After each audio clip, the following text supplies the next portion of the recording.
Veja no RR News desta semana. Exportações de carne de frango crescem em setembro. Cafeicultores paulistas recuperam áreas degradadas com a ajuda do FEAP. Exportações de suco de laranja começam em ritmo mais lento. Seleção genômica impulsiona a produção leiteira. Começa agora o RR News, o seu jornal semanal do agronegócio.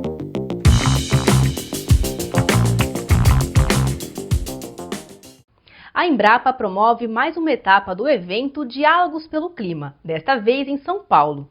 Os encontros estão sendo realizados em todos os biomas brasileiros e antecedem a COP30.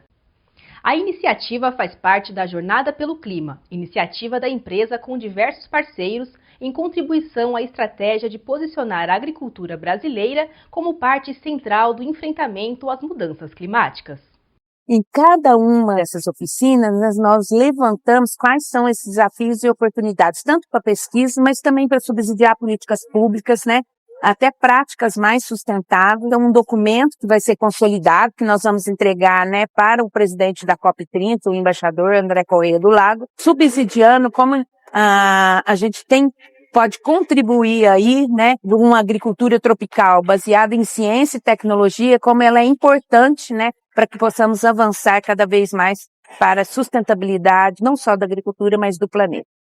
Diálogos eles foram muito importantes para que a gente levasse a mensagem a todas as regiões do Brasil, a diferentes modelos de agricultura, o papel e a importância da ciência, do conhecimento, para que a gente possa superar os desafios de adaptação, de mitigação na agricultura, para que a gente possa continuar produzindo alimentos de forma sustentável.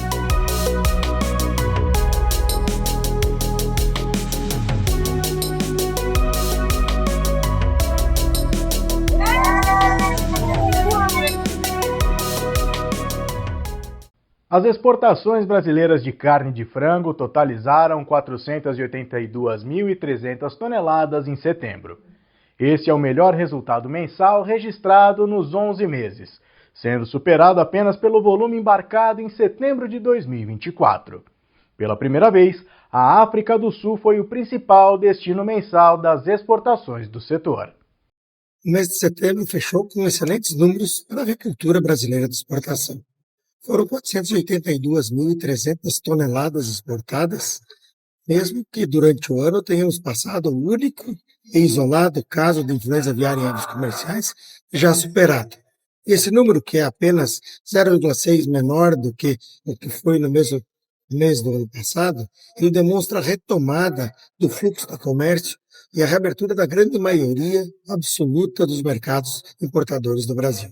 A receita cambial de setembro foi de 857 milhões de dólares, 1% a menos do que foi ano passado. E no acumulado do ano de janeiro a setembro, foram exportadas 3.876.000 toneladas, 1% apenas menos do que havia sido feito no ano anterior. A receita também, 1,5% a menos, mas 7 bilhões 166 milhões de dólares. Isso mostra a resiliência da agricultura brasileira, de que superou um dos seus maiores desafios da história e está dizendo um recado claro ao mundo. Estamos preparados para enfrentar as doenças, os desafios da produção, para ajudar na garantia da segurança alimentar global.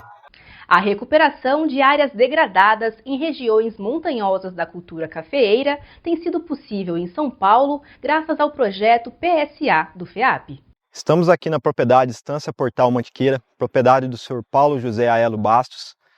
Essa propriedade foi uma propriedade no município de Caconde, onde foi extraído cascalho durante mais de 20 anos sem um processo adequado de conservação de solo e água. A área degradada apresentava vários sinais de vossoroca e de erosão, que culminou num processo de degradação erosivo e de perda de produtividade, solo, assoreamento de água e rio. Com a ajuda da CAT, tive o apoio do Osmar para poder estar revitalizando essa área para que ela possa se tornar uma área produtiva futuramente, para a gente poder aí expandir a lavoura de café, dentro dessa área também. Conseguimos trabalhar e elaborar um projeto através do programa Pagamentos por Serviços Ambientais da Secretaria da Agricultura do Estado de São Paulo, projeto Berços d'Água. Como é possível observar aqui nessas imagens ao redor, estamos num terraço realizado dimensionados para conter a água do terreno, reestruturar o solo. Além do terraceamento, além da contenção de água, fizemos a recomposição, parte da recomposição da fertilidade do solo, buscando a revegetação da área e a adequação à nova finalidade produtiva, que vai ser o uso de pastagens. Neste local onde me encontro, existia uma vossoroca de mais de 8 metros de profundidade. Após o correto nivelamento do terreno, houve uma sistematização da área com a alocação dos terraços embutidos em nível, com capacidade de armazenamento de água para uma chuva de um tempo de retorno de 100 anos. O tipo de solo predominante aqui é um cambisolo, com um terreno novo, e a gente percebe que é uma área que ainda sobrou muito cascalho da lavra. É um terreno estável e regular. Então, além da sistematização e da parte de terraceamento, foi muito importante a recomposição da parte de fertilidade da área. Foi feito um trabalho de calagem, gessagem e um sameio, o plantio de braquiária para a reconstituição da parte vegetal e estabilização do terreno. Aqui a gente percebe que as plantas já estão em processo de formação, então as plantas ainda aguardam a estação chuvosa para iniciar o estágio de crescimento. Aqui nos encontramos numa parte da propriedade onde haviam taludes de mais de 40 metros de altura. Diferentes daquela parte mais plana, que ainda assim é bem declivosa da propriedade, aqui não era possível terraceamento. Então optamos pela construção das barraginhas, que foram dimensionadas de acordo com o escorrimento superficial e a correta bacia de contribuição. Cada cacimba dessa foi dimensionada para reter a água que vai chover a parte acima dela, a montante, e fazer esse armazenamento, diminuindo assim o escorrimento superficial e aumentando a infiltração de água no solo. No caso do PSA Berças d'Água, né, cessam-se os processos erosivos na propriedade, né, a água começa a reabastecer o lençol freático, né, então a água fica por mais tempo na propriedade, né, então isso vai gerar um grande benefício no crescimento das plantas, né, e também no abastecimento das nascentes. Arrumou meu terreno, né, vai me trazer renda, né, aí futuramente para o plantio de café, mas não somente uma renda para mim, né, mas também fazendo uma mobilização, né, com a comunidade local da cidade, está gerando empregos, né, fazendo um resgate cultural, do legado cultural, né, dessa prática de atividade, né. Aqui é a Casa de Agricultura de Caconde, que foi meio que a porta de entrada para mim, aqui na minha propriedade, para eu poder estar tendo aí o apoio, estar tendo as orientações, né, de como eu estou fazendo o manejo, os tipos de cafés que eu vou plantar, né, os diversas topografias que eu tenho dentro do sítio, né, o melhor plantio, o melhor adequamento, a melhor planta, né, que corresponde àquele espaço. Com o objetivo de trazer mais segurança à sociedade em meio à crise das bebidas adulteradas, os produtores de cachaça podem realizar a certificação voluntária de seus produtos. Isso se dá através do Instituto Nacional de Tecnologia, o INT, que inclui, entre os itens avaliados, a garantia de que o líquido está livre de metanol e outras substâncias tóxicas ou indesejáveis. A certificação de produtos, por meio do selo de identificação da conformidade que é posto na cachaça, ela garante ao consumidor maior confiabilidade, uma vez que nós avaliamos desde o processo produtivo, o plantio, até a produção final. Quando chega na produção final, nós fazemos coleta do produto, mandamos para um laboratório acreditado, onde as análises químicas elas precisam estar em conformidade com a regulamentação vigente na legislação brasileira. Então, isso garante que essa bebida atende à regulamentação. Do ponto de vista para o produtor, além de agregar valor e dar a confiança no produto que ele oferece no mercado, o sistema produtivo que é avaliado, ele garante também a rastreabilidade de todo o processo e também a parte de boas práticas de fabricação que é necessária à implantação dentro do alambique, com registros no sistema de gestão da qualidade implantado. Com isso, pode ter aberturas de novos mercados, tanto para o mercado interno quanto para o mercado no exterior. Os produtores interessados em obter a certificação podem contatar diretamente o organismo de certificação de produtos do INT, pelo e-mail ou telefone que aparecem aqui na tela.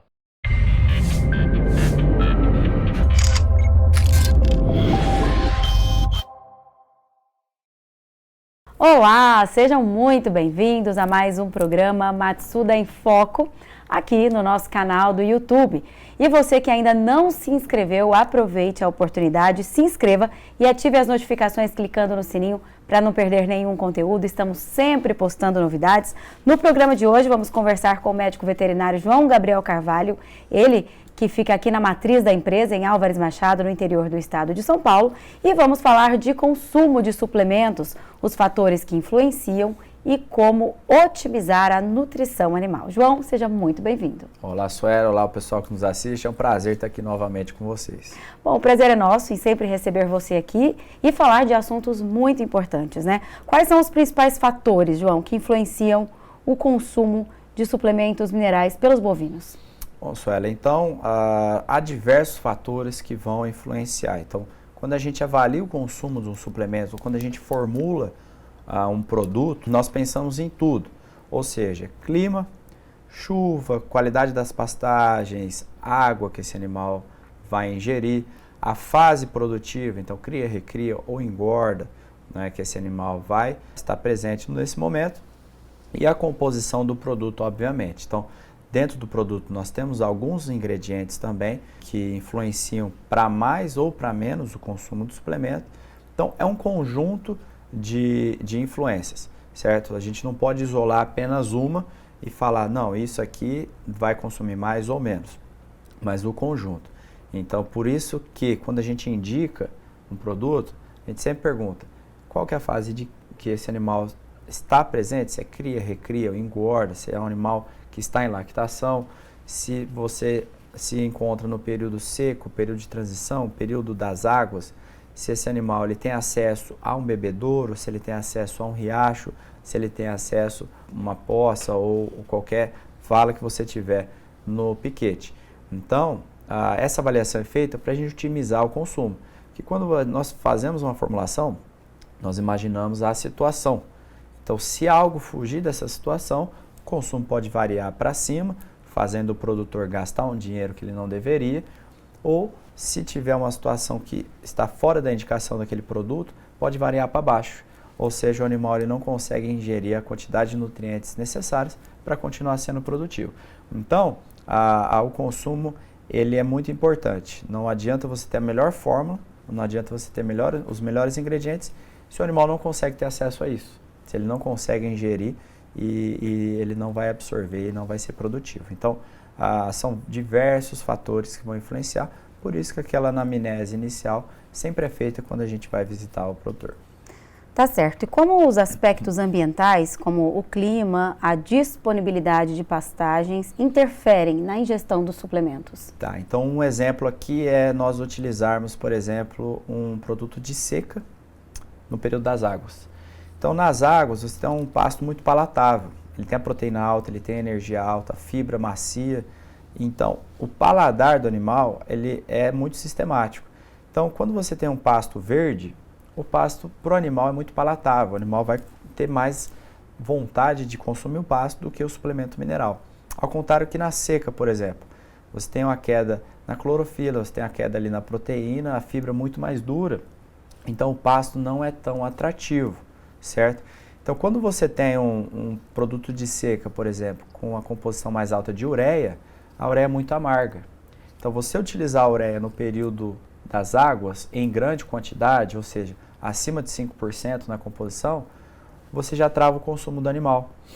E então, a gente tem esse ajuste de produtos de cada fase pensando na pastagem, por exemplo, certo? Da mesma forma que se você utilizar um produto com menos ureia na seca, ele é muito mais palatável do que o pasto. Então isso pode estourar o consumo. Então por isso que o ajuste ele deve ser feito de acordo com a fase do ano que a gente está. Se está nas águas ou se está na seca. Como você disse também, disponibilidade de pastagem. Se você tem pastagem disponível, o animal ele vai procurar mais o pasto do que o suplemento se ele tiver com o produto indicado para aquela situação. Agora, uma situação na seca. A gente teve uma queda nas chuvas, na seca, né? Então, você não tem forragem suficiente para os animais. E ela realmente está baixa e não é adequada para aquela quantidade de animais que você tem. O que vai acontecer? Vai estourar o consumo de proteinato. vai estourar o consumo de linha branca. O que tiver no coxo, esse animal vai consumir. Nós já tivemos situações onde consumiu 1 quilo de sal branco puro. Por quê? Porque realmente ele não tem forragem para consumir. Então ele vai compensar em qualquer coisa que tiver à disposição. Isso pode ser o suplemento mineral, pode ser o proteinado, pode ser o proteico energético.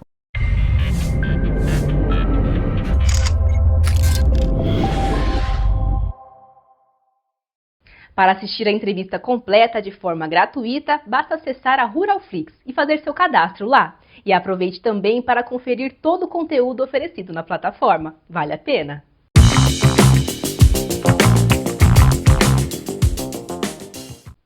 As exportações brasileiras de suco de laranja iniciaram a safra 2025-2026 em ritmo mais lento. Entre julho e setembro, período que marca o primeiro trimestre da safra, o país registrou queda de 4,4% em relação ao mesmo período da safra anterior. Em receita, os envios somaram 713,6 milhões de dólares, recuo de 17,6% na mesma base comparativa. A seleção genômica vem sendo apontada como um caminho viável para elevar o nível produtivo do rebanho leiteiro do país. Pesquisadores da Embrapa Gado de Leite vêm promovendo essa prática. A seleção tradicional, que era utilizada em gado de leite e em gado de corte até 2010, era sempre baseada nos pedigrees dos animais e também nas produções de leite das vacas e nas informações reprodutivas e produtivas dos rebanhos. Tá? Essas duas informações, de modo conjunto, eram então usadas para as avaliações genéticas, produzindo as PTAs dos touros e das vacas, ou os valores genéticos das vacas e dos touros. Isso, na verdade, eram as informações incluídas nos sumários que hoje os senhores usam, por exemplo, para escolher qual seria o touro a ser utilizado dentro da propriedade. De 2010 para cá foi introduzida uma nova maneira de se fazer a seleção, que seria a seleção genômica.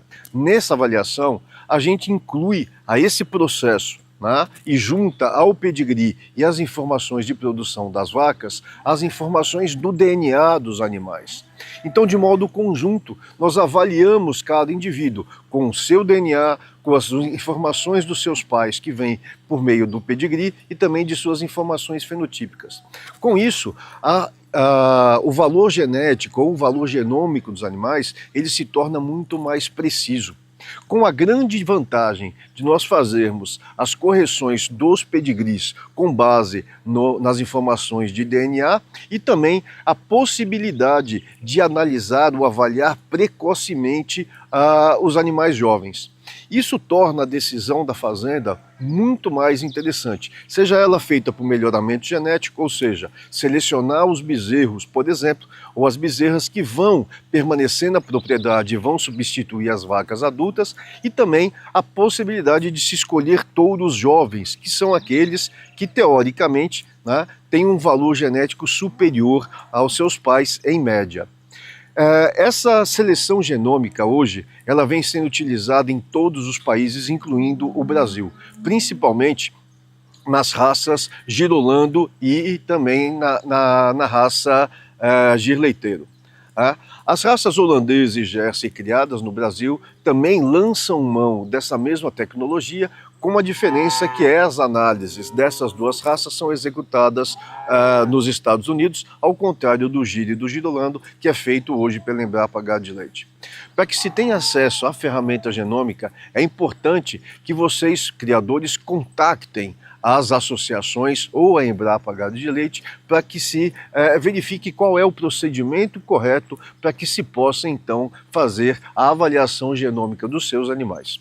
Um novo levantamento da American Farm Bureau Federation revelou que entre janeiro e agosto de 2025, os Estados Unidos enviaram apenas 218 milhões de bushels de soja ao mercado chinês, queda próxima dos 80% em comparação com o mesmo período do ano anterior. O cenário contrasta com o desempenho da América do Sul, onde o Brasil exportou cerca de 2,5 bilhões de bushels no mesmo intervalo, consolidando sua posição de principal fornecedor global. Estão abertas as inscrições para o curso de Agricultura de Precisão da EPAMIG-ITAP. Para este novo ciclo, a entidade passa a contar com 9 novos laboratórios e estruturas que fazem parte das obras de reforma geral do prédio sede. Essas salas e laboratórios fazem parte da reestruturação da reforma geral do prédio sede da EPAMIG-ITAP, o Instituto Tecnológico de Agropecuária de Pitangui. Aqui, inicialmente, era uma escola técnica, com o objetivo de formação de técnicos em agropecuária, e com o início do ensino superior, nós precisamos pensar em toda uma nova estrutura para atender a demanda da formação do profissional em tecnologia em agropecuária de precisão. Esse prédio foi o primeiro prédio a ser licitado dentro da EPAMIG-ITAP para iniciar as reformas. A reforma que ela se iniciou em 2023, em setembro de 2023, e ela está sendo feita por etapas, porque nós estamos trabalhando e ministrando as aulas aqui dentro do prédio. Então a primeira parte da reforma foi justamente criar os laboratórios de ensino e pesquisa. Os laboratórios, que são vários laboratórios, 9 laboratórios no total, que visam justamente dar suporte às nossas disciplinas, às aulas práticas, e que antigamente esses espaços eles eram alojamento, eram dormitórios para os alunos que aqui residiam durante a realização do curso técnico. Esses laboratórios, nós temos aqui laboratório de biologia molecular, físico-química, fisiologia vegetal, práticas de biologia, informática, eletroeletrônica e prototipagem. Esses laboratórios eles dão suporte para as disciplinas teórico-prática do curso superior de tecnologia em agropecuária de precisão. Então os nossos alunos vêm para o laboratório com a supervisão dos professores para poder treinar aqueles conhecimentos que são passados nas aulas teóricas, para que eles possam de fato ter contato com esses equipamentos, realizar análises de modo a aprimorar e aperfeiçoar o seu conhecimento e o seu desenvolvimento durante o curso. A reforma geral do prédio ela está próxima da conclusão. A parte interna já está quase toda concluída. A gente está finalizando agora a reforma do espaço que vai abrigar o restaurante universitário, que é no térreo do prédio, e a obra será concluída no fim do ano com a pavimentação do estacionamento. Então toda uma nova pavimentação dos passeios e do estacionamento está sendo finalizada. Então a expectativa é que em dezembro, janeiro no máximo, a gente tenha a entrega da reforma geral do edifício sede da EPAMIG-ITAP. O recurso utilizado aqui para poder reformar o prédio sede é o recurso da educação, é o recurso que é garantido pela Constituição para a manutenção do ETAP e realização das suas atividades de uma forma geral. E o grande benefício dessa nova estrutura é de fato ter um profissional muito bem formado. É um profissional que aprendeu aqui em contato com seus professores, treinou sob a supervisão dos professores e, de fato, depois de formado, ele vai ser capaz de entregar todo o conhecimento adquirido aqui para a sociedade do Centro-Oeste Mineiro, de toda Minas Gerais e de todo o nosso país.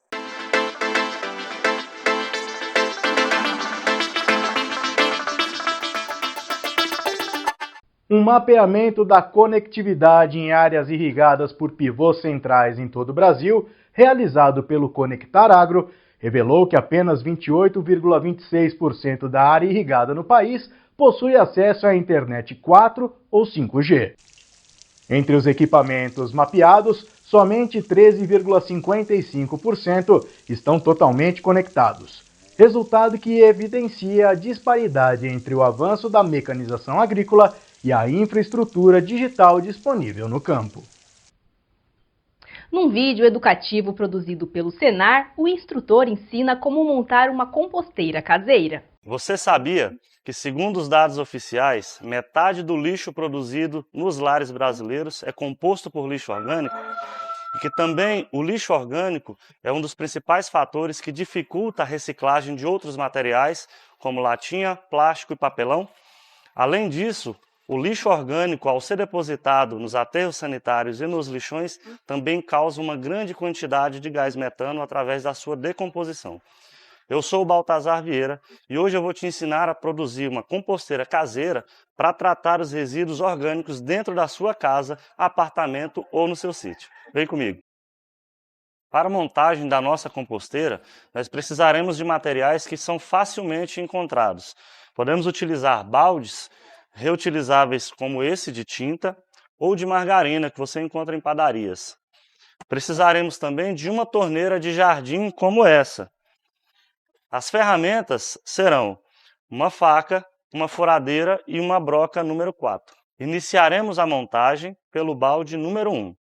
Aqui é onde vai ser depositada a parte líquida do processo, também conhecida como chorume, que na verdade é um biofertilizante poderosíssimo, que serve para adubação foliar e também para combate de pequenas pragas, como pulgão e mosca branca.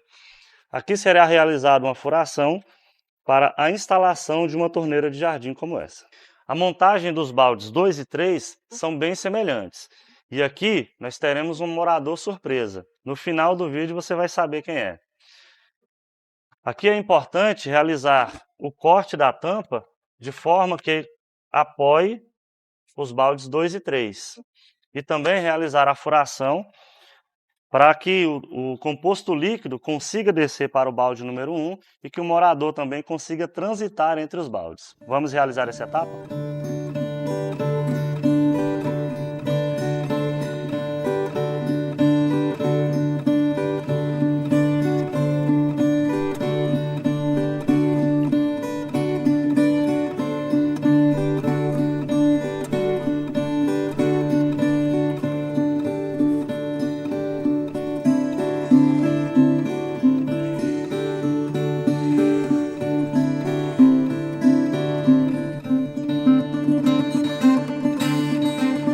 A montagem do balde 2 e do balde 3 são iguais, furadas no fundo e furadas também na lateral superior em cima para a entrada de oxigênio para o nosso morador. Todas as etapas realizadas, é hora de fazer a montagem então da nossa composteira.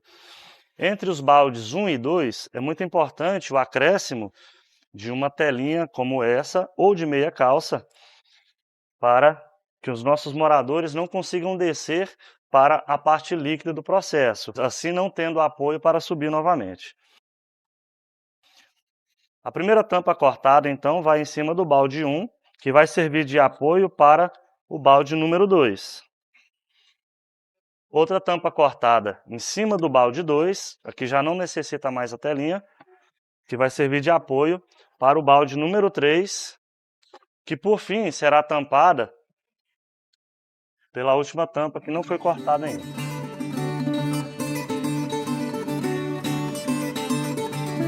Para que aconteça de maneira eficiente o processo de compostagem, nós temos então o nosso morador misterioso, que são as minhocas californianas. Dentro da composteira, nós podemos ter uma infinidade de materiais. Podemos utilizar aqui casca de ovo, pó de café, o sachê de chá. Podemos ter cascas de frutas e verduras variáveis. Dentro da composteira, nós devemos evitar frutas com a acidez elevada, o abacaxi, casca de laranja, limão, por exemplo. E não podemos colocar de forma alguma alimentos como carne, queijo e também processados, arroz e feijão cozidos com sal e óleo. E de forma alguma também colocar dentro da composteira fezes de animais domésticos. Hora de instalar o nosso morador então. As minhocas californianas, que são facilmente encontradas em minhocários ou pode ser comprado pelo Mercado Livre, por exemplo.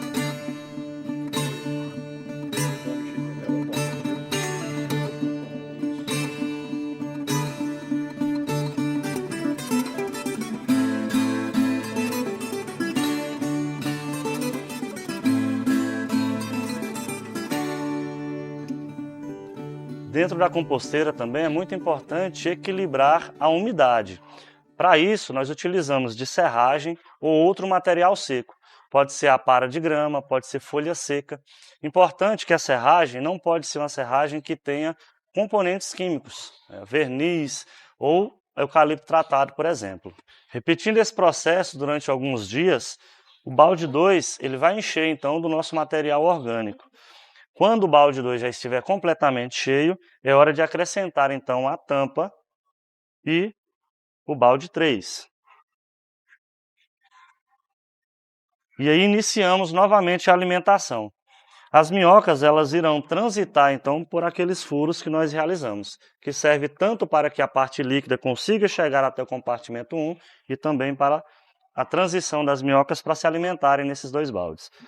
No final do processo, nos baldes 1 e 2, nós teremos o composto chamado de humus, que é muito bom na hora principalmente do plantio. Ele serve para não deixar o solo compactar e aumentar então assim o enraizamento das plantas. E nós teremos no compartimento número 1, então, a parte líquida, que é o chorume. Já está pronto o nosso sistema então de baixo custo. Aqui, com um prazo médio de 60 dias, nós já teremos então 2 biofertilizantes poderosíssimos que você não vai pagar nada e ainda vai preservar o meio ambiente. O RR News vai ficando por aqui. Uma ótima semana para você e até a próxima.